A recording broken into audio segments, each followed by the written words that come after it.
Good afternoon. Today we are with Greenswell Growers and Carl Gupton, who's the president of Greenswell Growers, and we're going to share with you about their amazing operation here that they have in Goochland, Virginia. Thanks, Amber.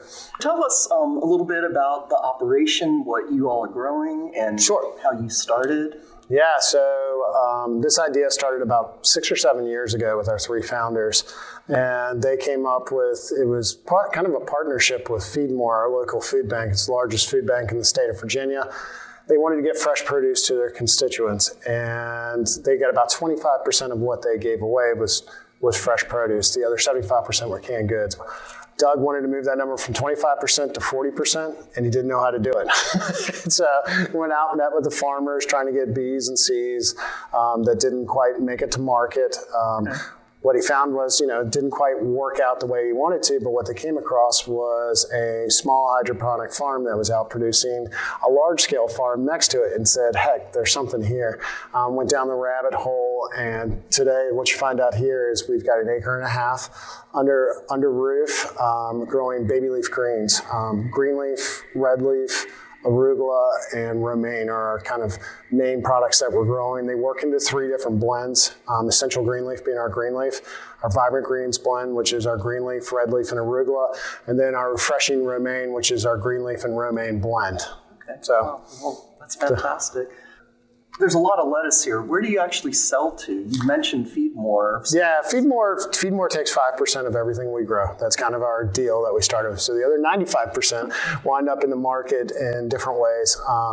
We started the business. We had a lot of food service customers. We partnered with Performance Food Groups here in Richmond. They're actually right down the street from our facility, so it made a lot of strategic sense. We kind of proved our greenhouse out. We also sell to a lot of retailers. We're seeing our business move over to a lot of retailers. We have Food Lion, Harris Teeter, Kroger as our 3 main broadline grocers. We also have a lot of the smaller grocers we work with. Elwood Thompson here in Richmond, Libby Markets, Good Foods Grocer. So kind of they helped us with our training wheels to make it to the big boy side of things. Okay. So Carl, tell us about the whole production cycle. How does that actually work from seed to when you... Sure. So the channels come in. The channels go in, we backfill them with peat moss. Peat goes into the channels. We drop 100 or so seeds automatically into the channels. Those channels then swing 90 degrees, go back into the greenhouse, germinate. Germination's about 48 hours, so it's a pretty quick process. Then those channels will incrementally move through the system. And they do that by one channel comes off here at the end, one channel goes back in, and everybody moves up one place. Just super simplify it, but it's really, it's an auger screw pulling those channels forward, and it's a computer automated system that tells us which channels to pull off of that. These channels will go into the packaging room. The channels will swing 90 degrees, 2 circular blades will decap the lettuce, kick it off onto a conveyor belt. That conveyor belt can either decide which direction it's going. Is it going food service, or is it going to our retail packaging? Retail packaging from seed to your fridge, no human hands touch the product, and it's able to do that through automation. Carl, tell us how much lettuce do you grow at any one time, and what's the rotation scheme? So we grow in these 18-foot long channels you see in the greenhouse here.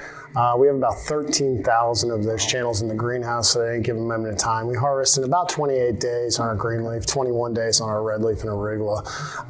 So with that, we'll harvest around 2,000 to 2,500 pounds a day out of the greenhouse. And we will kind of look from there what we need product mix wise. Restaurants have a little different demand than what retailers do, and we're seeing our business transition over that.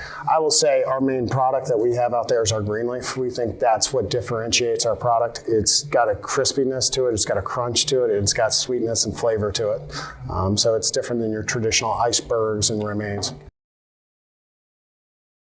In thinking about your markets, tell us about food safety. As we've toured your facility today, we've seen many signs and just really amazing food safety efforts that y'all are doing. So tell us how you kind of got into the whole food safety. Why is that so important? Yeah, food safety is, one of the things that we're selling here is what we believe to be a clean, fresh product. Well, that clean, fresh product, you have to have the food safety standards out there. One, to get in with these major retailers, but two, to make sure you're doing everything you can to keep pathogens out of your product. We put a lot of time and effort, with your help at the front of it, of building our food safety program out that I think is... It's a top-notch program. It's just like anything. You're trying to be as safe as possible. There's always a chance for something to happen, but you've got to minimize those risks. And to do that, we kind of strategically built out our facility with that thought in mind. Our packaging room is very close to the outside environments. The greenhouse, we limit the amount of people going in and out of it.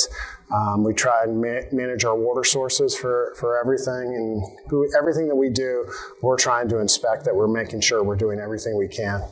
Well, it looks like you're doing a fantastic job. I noticed, besides the signage, again, the closed access and even having like keypads. Yeah, we have key fobs to get into packaging room, head house, and the front door. Okay. Tell us some of the other food safety practices you are doing besides the ones I've mentioned. Well, I think one of the bigger ones that you have to go through is training. You have employee turnover, so it's something you really have to watch out for.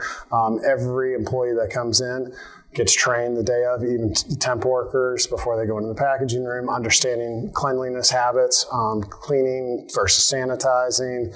And we're both HGAP Plus certified and we're FSMA certified. We've passed both audits with flying colors. It's a lot of paperwork, not going to lie, but it's paperwork that we think has value in what we do. Okay. So if you had advice to any other growers that were considering GAP, of course, based on the markets that they're trying to access, what would your recommendation be to them? The practices that come out of it and I guess a little bit of self-reflection that you get is very key to your process. It helps you define your process of what you're going through. What does that mean to go from point A to point B to point C, and what problems could come up along the way? And you document it all. Documentation is the key thing to these programs. The other thing I would say is use technology as much as you can. Automate. The Microsoft Suite can help you with a lot of forms and different things like that to self-generate with it. So did you find the process with extension and the support for that, did you find there to be a lot of challenges with that? Or No, I found that your group at the extension office is a huge advocate with us. It wasn't do this, do that, do this. It was think about doing it this way. What will your process allow you to do? How can you do it and format it around it? It's not cookie cutter. Nothing in any one of these operations is an off-the-rack quality program. You've got to tailor it to what your needs are and what your concerns are. It's so true. Well, Carl, this has been fantastic. Awesome. And I'm personally so gratified because I know I worked with you folks when it was still in the process of being built. And yes. And so I'm just really happy to see you all are doing a fantastic job, and in terms of food safety, but also in terms of just your business model and your passion. And I just wish you all the best. Well, thanks, Amber. It's awesome. Thank you for all your help along the way. Well,